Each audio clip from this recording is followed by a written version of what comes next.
C'est un budget qui a été voté à l'unanimité des conseillers départementaux. Je dirais que c'est le prolongement de ce qui a été fait il y a quelques semaines à travers le plan de mandature, un budget qui se veut volontariste parce que les temps sont durs pour les familles réunionnaises, entre le chômage, la précarité, la pauvreté, les problèmes d'éducation pour les mamans et les problèmes de logement. Eh bien, le département doit essayer en tout cas d'apporter les meilleures solutions, les meilleures réponses à tous ces problèmes.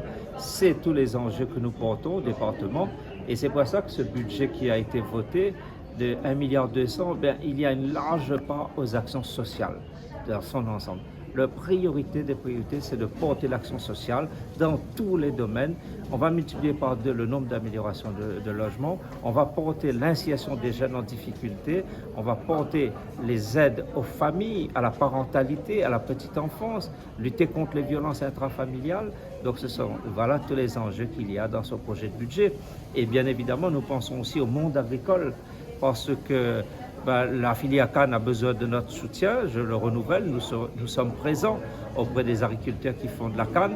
Et une très belle annonce, c'est que la retraite des planteurs, les personnes qui ont travaillé toute leur vie dans l'agriculture réunionnaise et qui aujourd'hui vivent avec des petites retraites, le gouvernement a annoncé une revalorisation des retraites pour les planteurs. Et cette revalorisation qui va aller à près de 1 000 € pour les planteurs qui ont travaillé toute leur vie et cotisé toute leur vie, c'est une avancée considérable. C'est un combat que nous avons mené au département avec le monde agricole, avec les parlementaires et d'autres. Et ce travail collectif, les Réunionnais payent. Quand on est ensemble, nous sommes plus forts. La revalorisation des retraites, c'est une belle avancée sociale pour les familles réunionnaises. Bien évidemment, nous avons observé une minute de silence ce matin pour avoir une pensée envers celles et ceux qui sont partis. Et pour les autres, les familles qui sont endeuillées, il était important qu'un hommage soit rendu ce matin par le département. Nous l'avons fait avec simplicité et recueillement. Mais je voulais dire aussi que le département se mobilise auprès des familles en lien avec la municipalité de Saint-Denis pour accompagner les familles.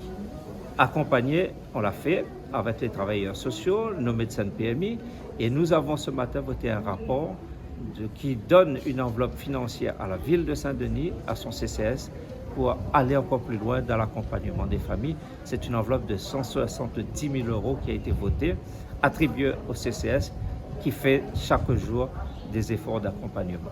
Monsieur Melchior, le plan de mandature voté à l'unanimité, le budget primitif voté aussi à l'unanimité, mais aussi quelques critiques venant de votre prédécesseur aussi, Mme Dada aussi. Comprenez-vous ces remarques ou pas? En fait, elle émet des remarques, mais souvent en lien avec l'État, en disant que l'État ne fait pas suffisamment. Bien évidemment, on le sait bien, puisque depuis les lois de décentralisation, on sait bien qu'à chaque fois, les collectivités, et le département notamment, nous devons faire des efforts et on demande l'aide de l'État.